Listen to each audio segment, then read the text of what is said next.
السلام علیکم ګران کتونکو، زه یم فرمان الله ملزی. دا وخته زما سره یو ډیر قابل قدر شخصیت زما سره ناست دی، سردار کلیم الله نخیل ما سره ناست دی. د ده سره به خپلې خبرې او اترې کوو. السلام علیکم. وعلیکم السلام. فرمان بھائی څنګه یې؟ شی جوړې خیر؟ ښه بخت. کلیم الله بھائی، اول خو دا راته ووایه چې د کلي او علاقې په باره کې ته یې لږ راته ووایه چې د کلي علاقې دپاره تا کوم خدمتونه کړي دي؟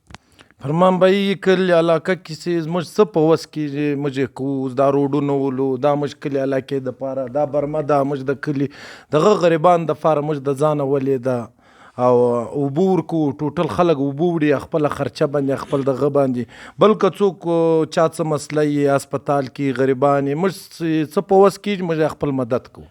یقینا دا کومه دا اوس خشکسالیانې چې کومې روانې دي، یا د کوم د اوبو بحران چې په کوټه کې سپیشلي روان دی، دا خو یو ډیر غټ خدمت دی چې کلي علاقې ته کوي. دا کوم تا چې ټویل ایستلی دی، د کلي او علاقې والا اساسا څونه خوشحاله دي؟ کلي علاقې والا نو فرمان بھائی زه تل څه ووایم، د هر سړي دوست دشمني کلی دی، نو څوک خوشحاله وي څوک خفه وي، د چا څه ځینې د چا څه ځینې، او نو الله ته معلوم دی. موږ څه کوو د الله دپاره یې کوو، د انسانانو دپاره خو یې نه کوو. په دا علاقه کې مسلې مسایل راشي، هغه بیا څنګه حلوئ؟ په مسلې مسایل راشي، زه یم، زما څه اکاګان دي، بس موږ ټول سې د ځانه څه تاوان کوو، نقصان کوو، که په پیسه وي که په ځان وي، موږ منډې ورو، د خلکو مدد کوو. مثلا مسلې مسایل موږ خلاصوو که د چا مې. تر اوسه چې کوم ستا چې په یاد دي، کوم شته خدمتونه د دې قوم دپاره کړي دي، د کلي علاقې دپاره کړي دي، په هغه کې کوم غټ خدمت چې هغه تا کوم داسې غټ خدمت کړی دی؟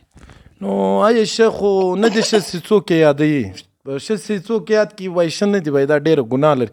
موږ ګورو موږ خلکو ته راشن په روزو کې راشن یې د نغدو مدد یي، موږ څه په وس سوي دي، موږ د هر چا سره کړي دي. بیا بله مسله دا ده، موږ د خلکو فرق نه ده کړی، ټولو خلکو ته موږ په یوه نظر ګورو. موږ داسې سوچ نه ده کړی چې دا ناخید سو، هغه ترکی سو، دا سګزی سو، دا پلانی سو، دا پلانی سو.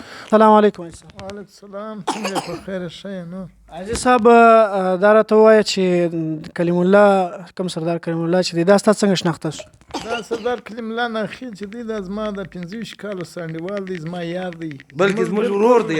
لکه ورور موږ انشاءالله تقریبا 50-60 انډیوالان پاخه د ده یو لکه ګډه لکه ورونه موږ سره دی ژوند تېر کړی دی، لکه زموږ خاص ورور چې موږ د ورور په نظر باندې ګور، زه د چلتن سکیمه څه دلته دله د ورورګلوۍ په سیات باندې راغلی یم، د ورورګلوۍ په سوچ باندې د 25 کاله کېږي زموږ د دوی په مابین کې هېڅ مسله هم نه ده راغلې، بلکل د ورورګلوۍ په حساب باندې موږ دوی سره چلېږو. عزیز صاحب، د کلیم الله بھائی سره ستا اصل شناخت څنګه پیدا سولو؟ په کومه وجه پیدا سو؟ بس اصل شناخت نو د کوټې د ښار ماحول دی، بس سره په 25 کاله د مخه هغه ټینګ خو د ده ږیره و برېتونه لا نه و، زه خو لا بیا هم د ده څه ډېر مشر یم، خو دغه چې کوم دی بس په هغه ټینګ ما او د بس انډیوالي سره جوړ سو، بیا سره ولاړو اواران له چیرې موږ باندې ډېر خوارۍ راغلي دي. موږ کور ودان ډېره مننه چې تا موږ ته خپل قیمتي وخت راکړئ.